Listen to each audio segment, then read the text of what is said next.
Hi, my name is dnakov, and one of the guys who's trying to ruin radar by bringing AI into it. So, yeah, I'm a developer.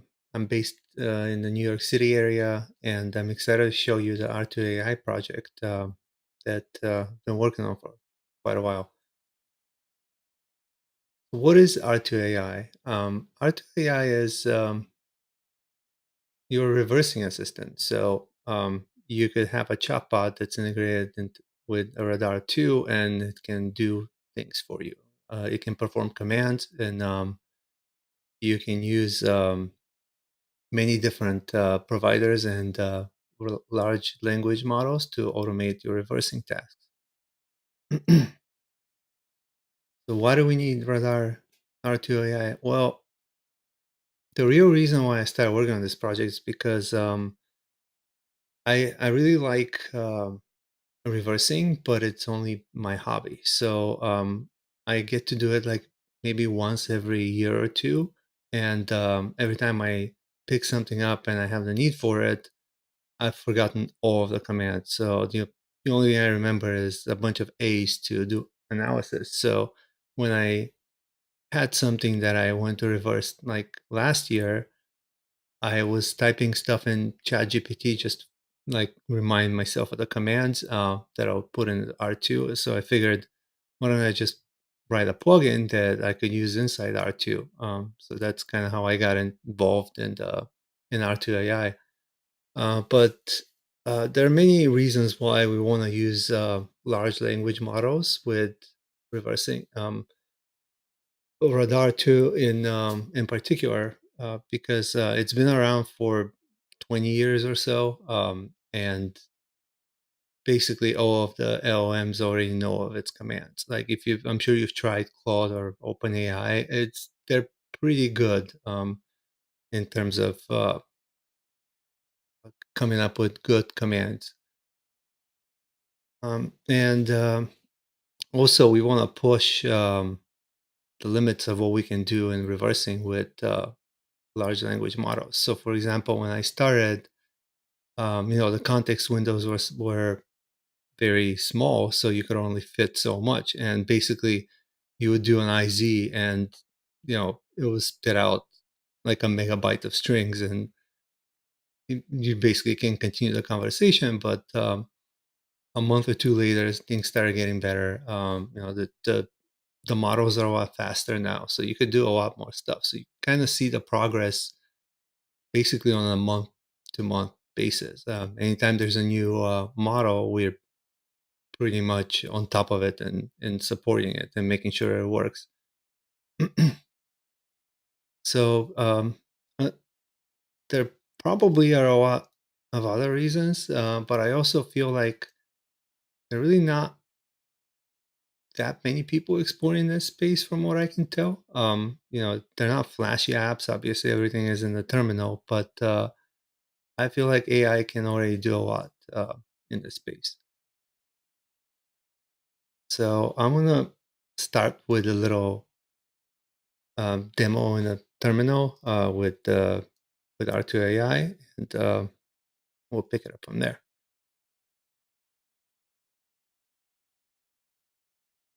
Okay. Here I've got a couple of terminals open. We'll go over the installation steps later, but let's just kind of see what it is. Once you install R2AI, you have this command R2AI, which will spawn a familiar shell. And in here, first thing you might want to do is check out the help. Gives you this nice long list of stuff you can do. And before you can start using and talking to LLMs, the first thing you would want to do is look at your current model and what it's set to.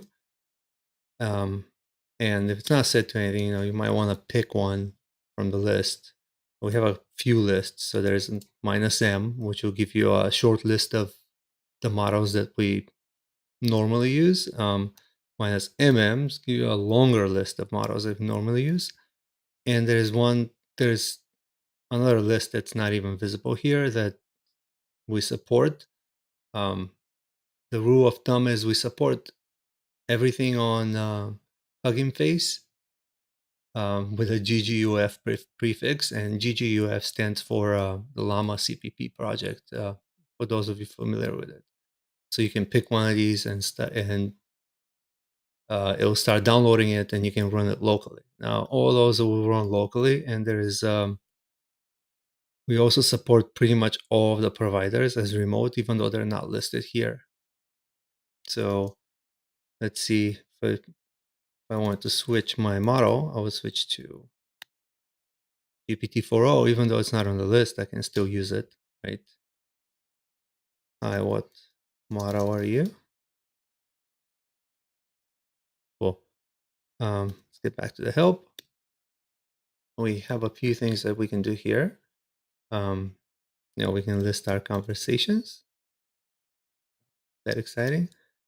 We can clear the screen with -K. We can run scripts. We can do radar commands. So, for example, if you wanted to see what binary is, you could do I, which is the radar command. You can start a web server from here um, that you can use in another application. We'll talk a little bit more about that later. And there are a few modes that we're also going to be exploring. So for now, just kind of cover the basics. You have -E that will give you different parameters that you can set, such as the system prompt or the temperature, and things like that. You can also use also get out of here.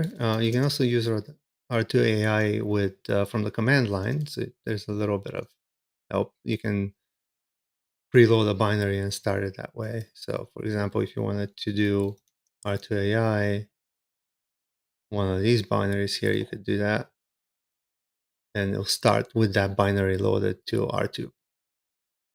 So, and then you can also give it a command and a model. So it's one of the ways you can do it. Another way you could use R2AI is if you've installed the R2 AI plugin, you can just open up R2. So for example, just open it here. And the plugin is loaded, and you can use it as R2AI and use it from inside R2 as well. There's no shortage of ways you can fire up R2. Okay.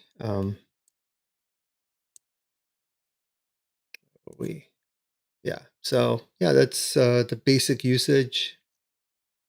Check out the help. Look at the commands. Some things are uh, some things would have been there for a while that may not work, but I'll cover the ones that should be working pretty well. So one of the more interesting ones that I've been working on is both auto mode and visual mode. So I'll show you a little bit of those. Let's just start with visual mode. So if we fire up R2AI again,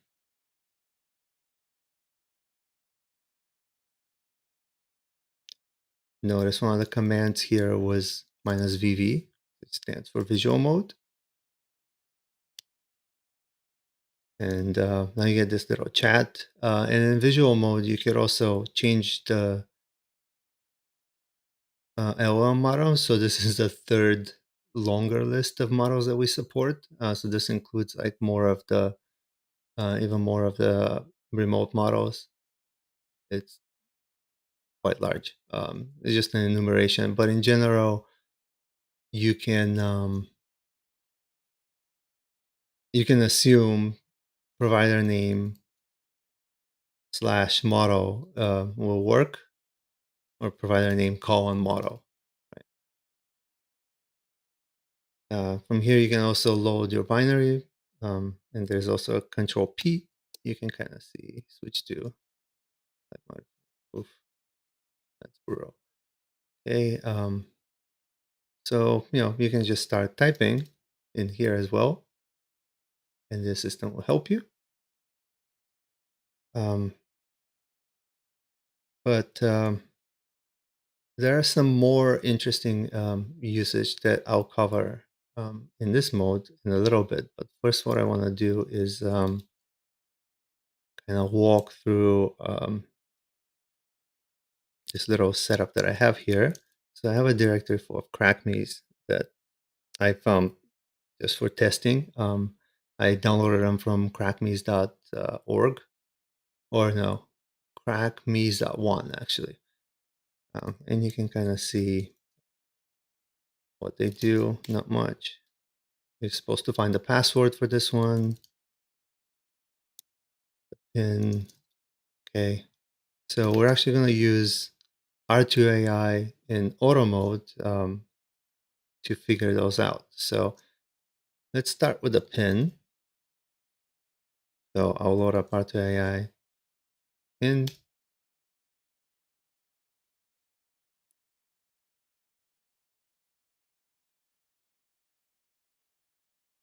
Okay, I'm going to check. Let's see what model I have. Let's try it with GPT-4o. So the way you would use auto mode is just like you would normally type a prompt, except you would prefix the prompt with a single quote. So I can type in, I have this crack me here. Can you find the pin for it?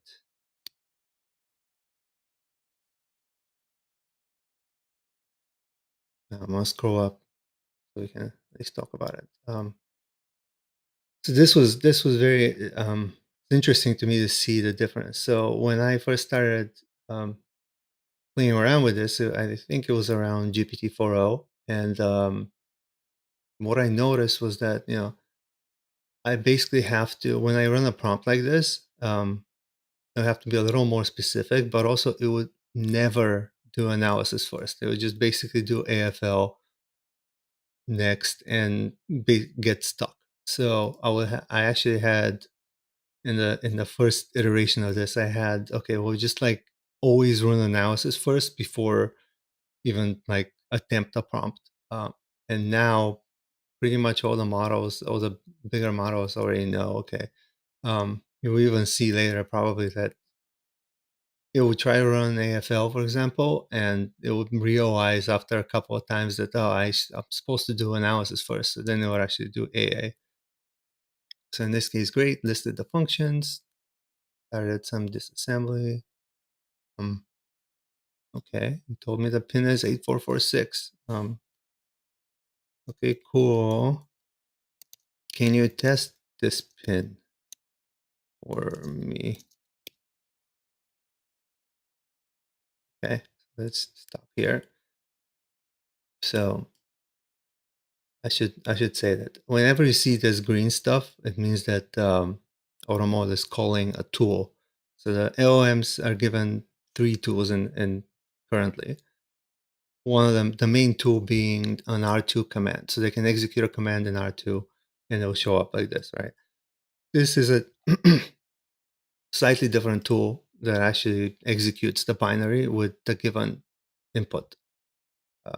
So in this case, I asked it to try 8446 and say it ran D1 pin with 8446 as an argument, right? And then I figured out, oh, I guess it's not.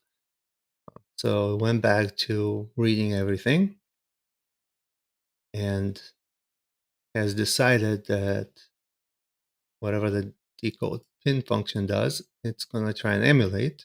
And this is a third tool that it has access to, being able to run Python. So it actually wrote its own Python function here and tried to reverse decode the pin. It came up with 99. Oh, okay. So why don't you test it first before you talk to me? Okay. You have to give it a little nudges like this sometimes.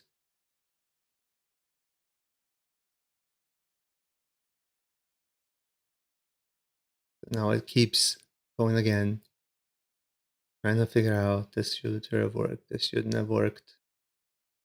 Okay. Okay, stop bothering me and give me the correct pin.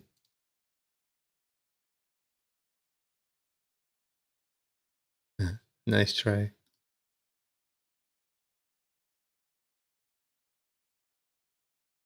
Okay, well, we couldn't figure this out. But what we can do is, since we tried this with GPT-4o, I'm gonna quit and run the pin again. Or yeah, let's run the pin, I guess.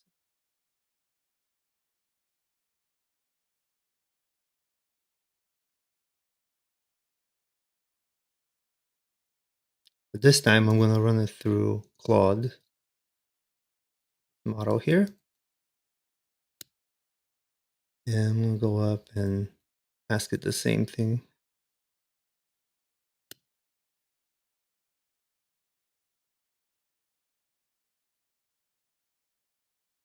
See, in this case, it tried AFL first, figured out that it needs to analyze. That's smart. And looking at functions, pretty much similar process. Found 8446, which is not the right pin. And I did the same thing doing Python and decided a different approach.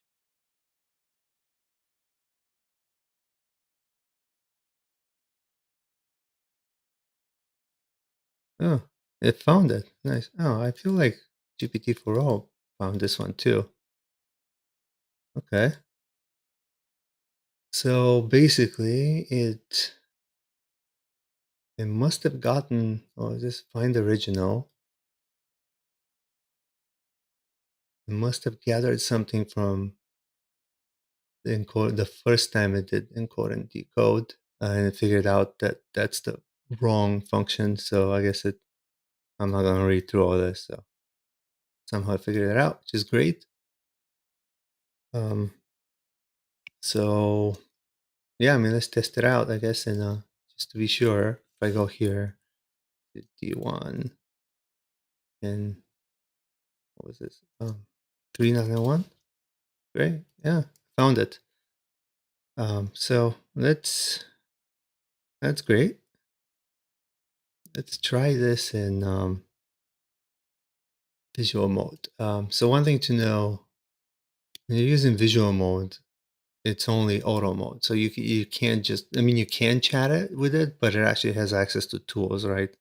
So um, I could ask it again, like, you don't have to type in the little quote though. So let's try, can you find the pin binary?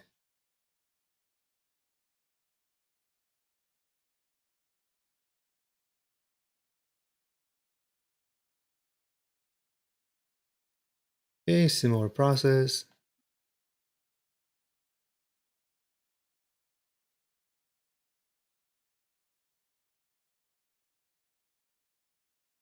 Not surprised since we just ran it with the same pretty much prompt, but that's good. Found the pin. Okay, let's get out of here. See what else we can do. Um, maybe we'll save some of those for later. Just talk about auto mode for a second. So yeah, like I mentioned, we have a auto mode that is a recursive to calling mode.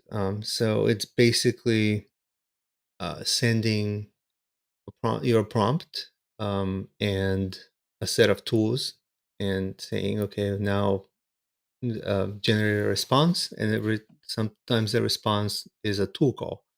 And whenever that happens, we execute the tool call on or the R2 side, and then return the results, and we do another generation. So you can it can keep going for a while. and it's random points it decides to stop. So I've noticed, for example, GPT-4o is more willing to, oh look, I found a flag because it's in the strings, so that's it, I'm done. While Claude is actually a lot more resilient in a way that it actually keeps going for a lot longer than GPT-4o does. But there are some cases where GPT-4o actually does better on some tasks, but it's kind of hard to say. Unfortunately, though, basically none of the local models are anywhere close to this level of reasoning. So we've pretty much only been able to use local models for smaller tasks, very narrow tasks. Like I know Pancake's got Dick AI that it can do pretty good in decompilation. Very narrow tasks. You kind of tell it, give me this in a different language. But we could also do it here, but I'm not really an expert in what it should look like. I've seen some of the discourse on this, and I'm just like yeah, I mean that's kind of wild. But if we do, let's open up, no, open up Serial, whatever. Here, let's get back for a sec. So yeah, we're gonna. So for auto mode, it's you have to be a little careful because if you're running this on your work computer or whatever, or not in a VM, you it might execute some things that you don't want them to be executed. So I don't know if I've been running it quite a bit with different commands, but it hasn't deleted anything yet.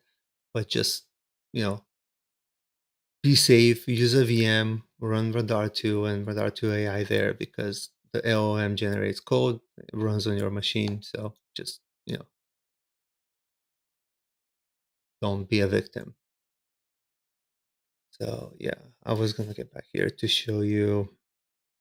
So yeah, we have the binary loaded, and I could ask it to let's just analyze it first so it doesn't struggle.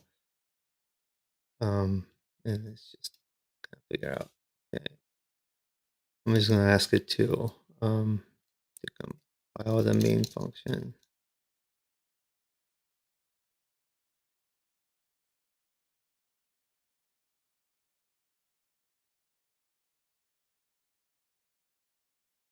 So like I mean I'm not gonna read through that function to figure out if this is exactly correct, but it seems like yeah, it's pretty much getting some input and output. Um, let's see, can you write it in? Can you write it in APL?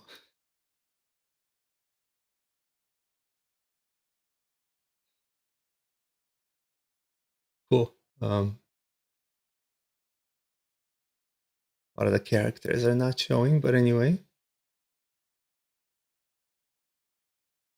maybe we could convert these to APO or something. Oh, okay. How about brainfuck?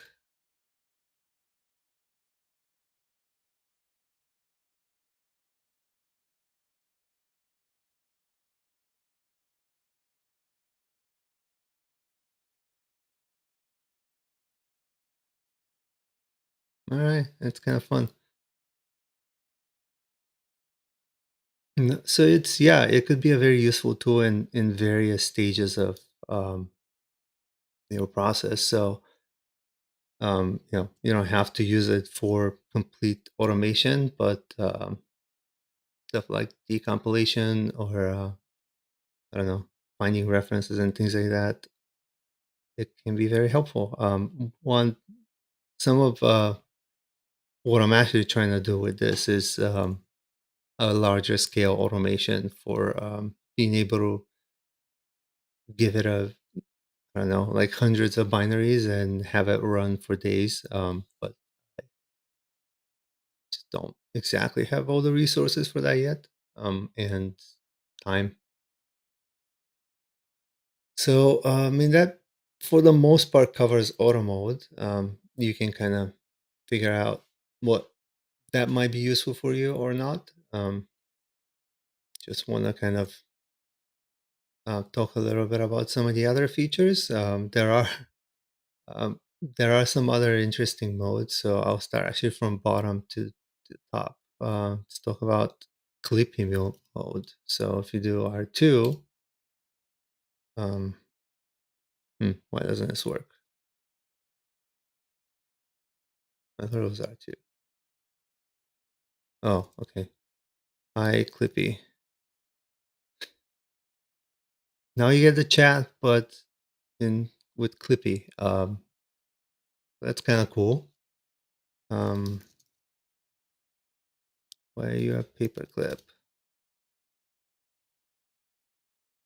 Okay, you're not a paperclip. There was also this probably won't work. I never actually used it until I was kind of figuring out what I'm going to talk about for this talk. Audio mode, and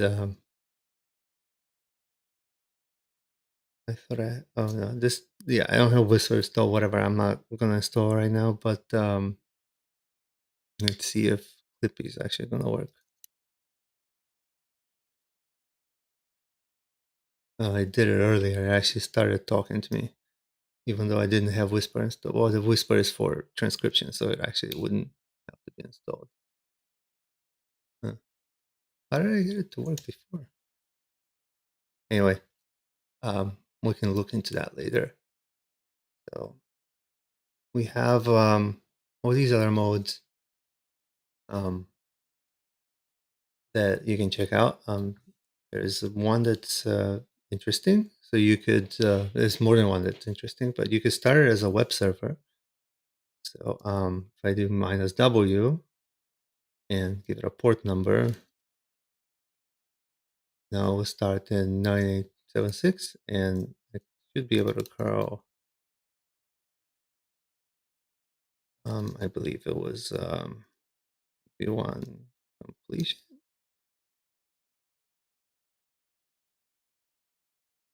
I might have to go look at the code for this, but I haven't actually used this too much. Pancake's been doing a lot of crazy stuff with it. What is this prompt?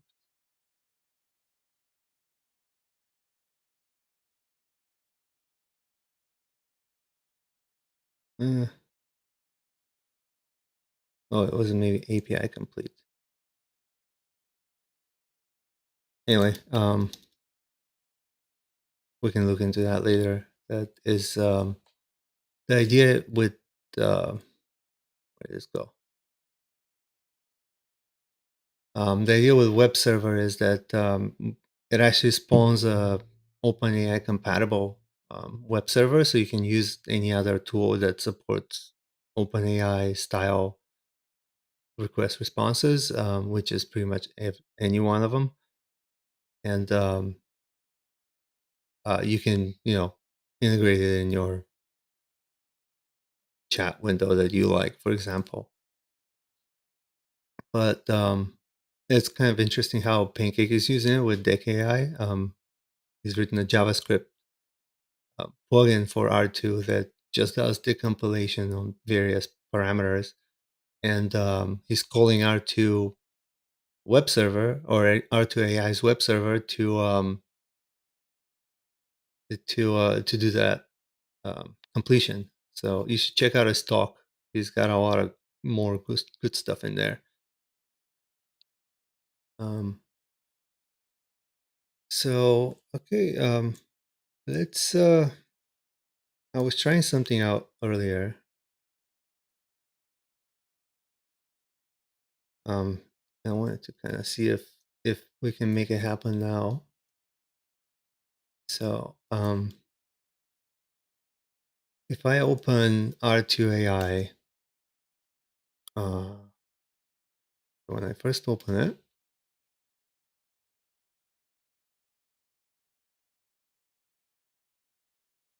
you'll notice that because R2 has to open with some kind of binary, like if you try and open R2, for example, you need something.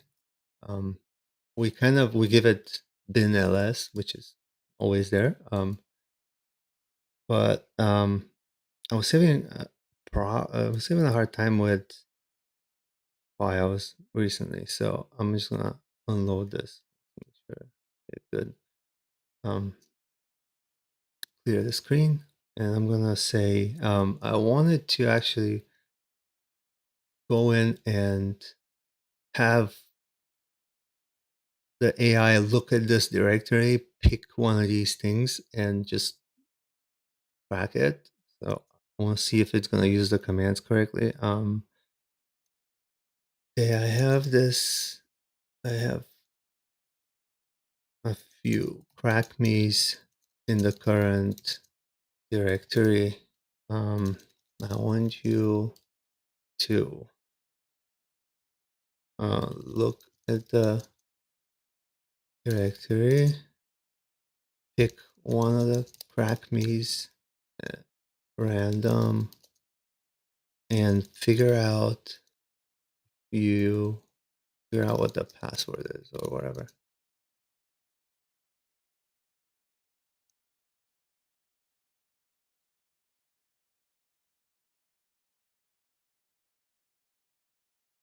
See, yeah, doesn't know how to open it. Oh, it does. That's pretty good. Don't tell me you picked the same one we just did. Oh no, I didn't. Oh well, that was fast. So this was, what did you open? D1 password. Yeah, we did D1 pin. So this is D1 password. Okay, that was pretty good. Analyzed. Why didn't this work? Somebody needs. I'm not really an expert in. Oh, it didn't work because never mind. It wasn't open then. But I did have a problem where when I open a file and there's some other file open, then like some of these commands wouldn't work. But whatever. Okay, so did this encrypt function, rewrote its own encryption thing, found a flag. Okay, cool.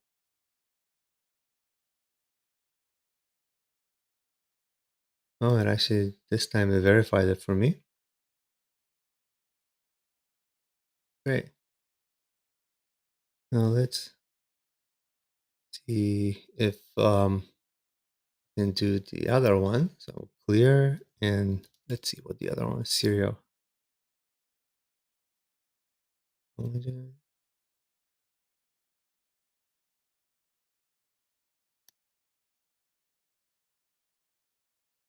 And figure out how to get the serial number.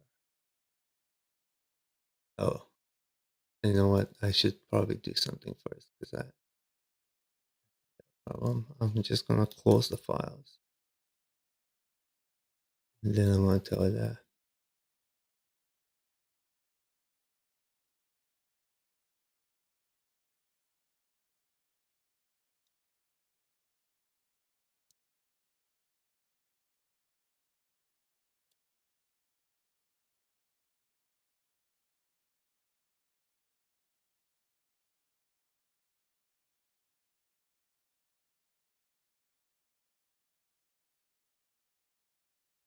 Okay.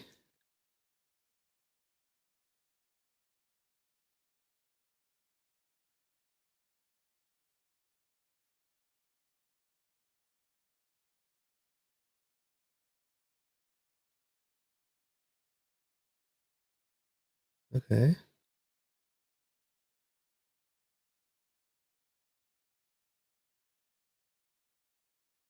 Why did you need to open it in debugging mode? Set a breakpoint, but you didn't run it. Oh, you did run it. Never mind.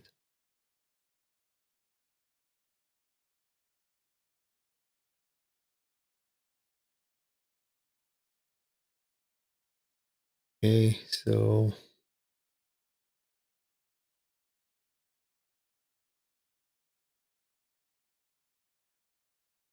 I don't think. Did you even? How did you know it worked?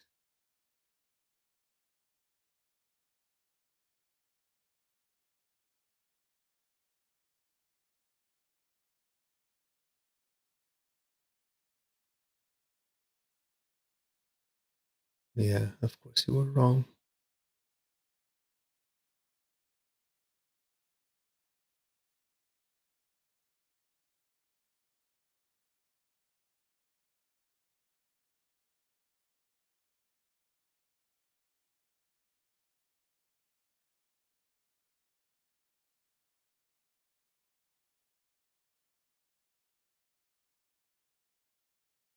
Well, it's probably not gonna figure it out. Um, let's see. Who are you? Let's try. Let's give this to GPT-4o and see if it can do it. Stereo.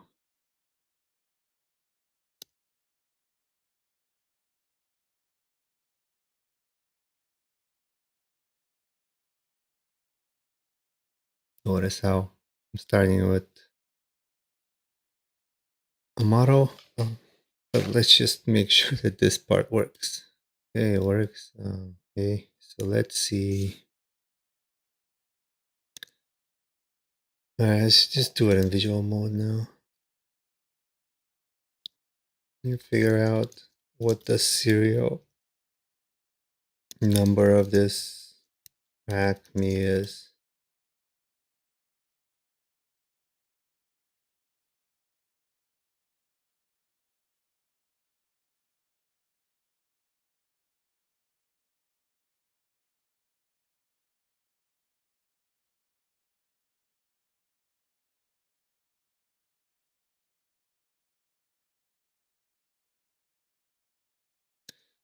I don't see a serial.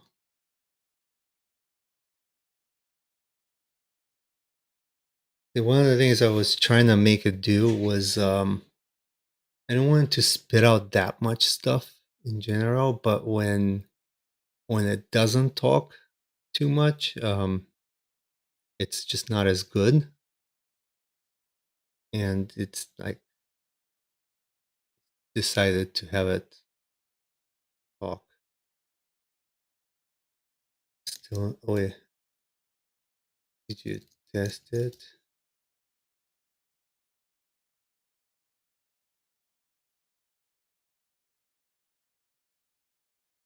Oh, it found it? Well, that's pretty good. I'm gonna have to check that. Shit, something I gotta fix this. You can copy and paste this. How many is this? 1 times 19 and G is converted to 19 ones.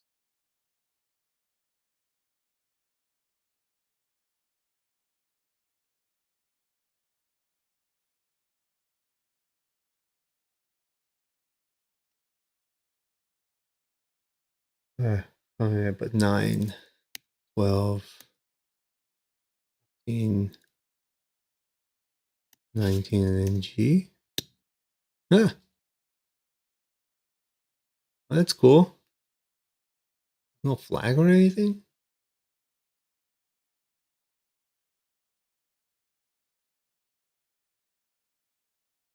Was there a flag or just this?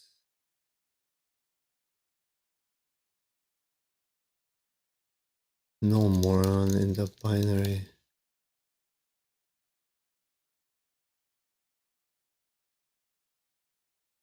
All right. So that's cool. So I'm kind of surprised that GPT-4o did better than Claude this time. But it's also kind of variable with the different prompts you give it. So it's a bit of a trial and error. Okay. Okay. Let's talk about some of this next stuff. This is like probably my least favorite topic right now is how to install this package, or in its various forms. So I'm hoping to get this fixed soon. But in the meantime, I would say the most reliable way to install it is to actually just clone the repo and run make. And the same thing is, in general, because we're actively developing this. Like there's a lot of changes happening to it right now. I would suggest also do the same thing for Radar 2. So like install Radar 2 from source and clone this repo and just run make on it. And if you we go here, we have it here, r2ai previous project. Ugh, what's this junk in here? But anyway, the make file. So yeah, if you do make all, it would actually create, would actually start it. So there's this command r2ai sh. So if I type in make, it should actually bring me straight into r2ai. Or you could also run the shell script r2ai sh. Um, I think once we get all the PRs merged and stuff, we should be able to install it the regular way. And the regular way is through r2pm, which basically what r2pm does is, um, clones the repo somewhere else for you and and runs make or make plugin, um, which is great. But it doesn't Python doesn't like that because then it's installing in a different virtual environment and it doesn't, you don't have access to it like you should. But there's some we'll make this better for sure. But if you can't run it with these commands, um, please just clone the repo and run make. One thing I wanted to show you also is the plugin. So I have this installed, right? So once you install it, it creates a plugin for you, and Radar 2 knows to load it. They're usually in like, what is it? Local share Radar plugins, right? They're actually just symlinks the plugin part of the Python package. So when you run Radar 2 now, you'll notice that it's slower. And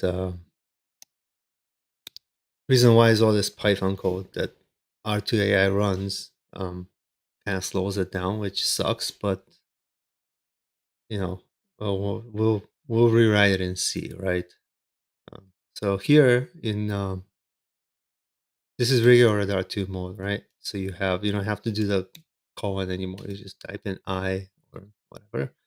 But in order for you to use r2ai, you have to type in r2ai. So you'll, that is a plugin, right? So you could still do, r2ai. You can still use auto mode. You just got to do this and then tell me something about this binary. And it still does the same thing. Yeah, you still have r2ai minus m. Cool. Um, this this was my preferred method of using, um, but yeah. So that's the plugin part of it. There's also server that I actually can't really tell you too much about it right now because I haven't tried that on its own, other than, you could just run in r2ai as a web server with a command line, which I'm pretty sure that's what this does. Um, but just, yeah. Make sure you install R Rlang Python. That's you need this if you want a plugin, but you should have that installed with R2ai in general. So next here. So yeah, I mean, what's next? We have quite a few experiments that are going on. So first of all, we're very much into trying to figure out how to make a R2 specific model that is small and decent. We started that probably a couple weeks ago, so we're not too far into it, but I can show you a little bit of that um, in R2ai. If I actually go here, I'll open this up where I put the model. I found a small 135 million um, parameters model that actually is super small. So it's 105 megabytes small as a Q4 quantized, right? So I can use this model from here by just doing -m and pasting that repo. And I actually already have it loaded, so you didn't have to download. But I'll show you what it looks like when it does. And so this model has been trained on a bunch of random with R2 commands, so pretty much only responds with R2 commands. It's a bit overfit. That was like one of the first, probably the second run that I did. And I don't know if let's see if it's actually correct. How do I list functions? If you get this wrong, then it's useless. Okay, fine. How do I analyze? Um, Notice though, it's very fast because it's so small, but also I'm running on a VM that doesn't have a GPU, so like this is all CPU processing, which is kind of cool. Well, you don't analyze. Well, okay, fine. We'll let you slide. So let's when you download a model with R2, it stores it in what was it? Models R.R2 here. So I'm just gonna delete this and then start R2ai again to kind of show you. I guess I could have picked a different model to download, but whatever. And now that I have this still here, but the model doesn't exist, it should ask me, there you go. Model doesn't exist, pick one. So notice the two models here should correspond with cheese. With these two models, which they do. And one of them's bigger, the other one's smaller, right? So pick the bigger one this time. So that's a B16 model. Do I want to use it by default? Do I want to save it?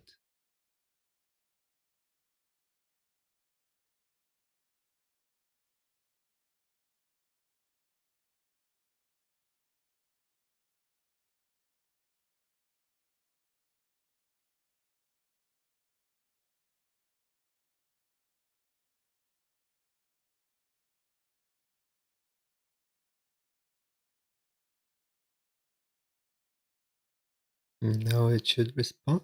There you go. Whoa, look at that.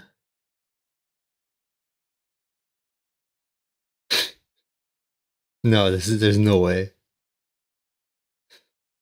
Wait, no. Nah, this can't be right. I'm not even gonna check. Okay. See. Yeah, so that's what I'm kind of experimenting right now. You could if you anybody is interested in this stuff, I have a repository that kind of trying to get data and stuff like that. We ran like multiple synthetic data type of data sets, and Pancakes has been checking them out, um, and filling in the blanks where we need to. But we have quite a few. We have one good set of about 360. Uh, that at this point I'm basically just keeping for validation only and not giving it to any other models. But we're nowhere near there yet. I've tried to run multiple generations, but we'll get there. It's a bunch of trial and error.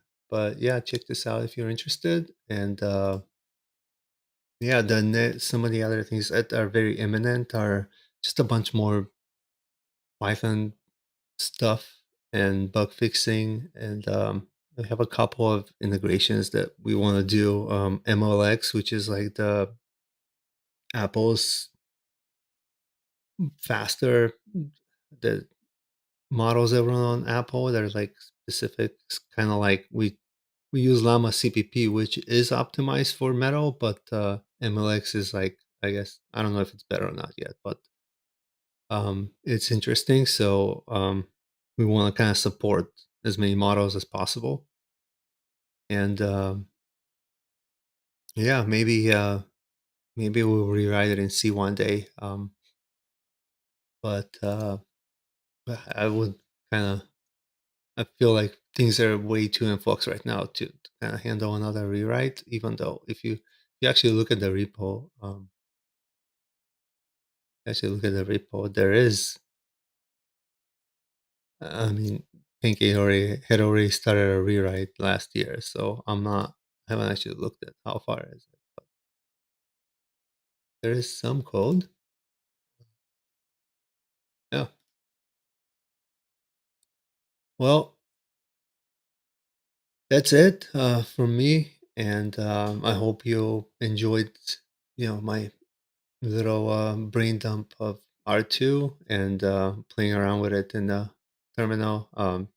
You can find me on any of these links, mostly on GitHub and X, also Mastodon, and make sure you know, submit a pull request or two.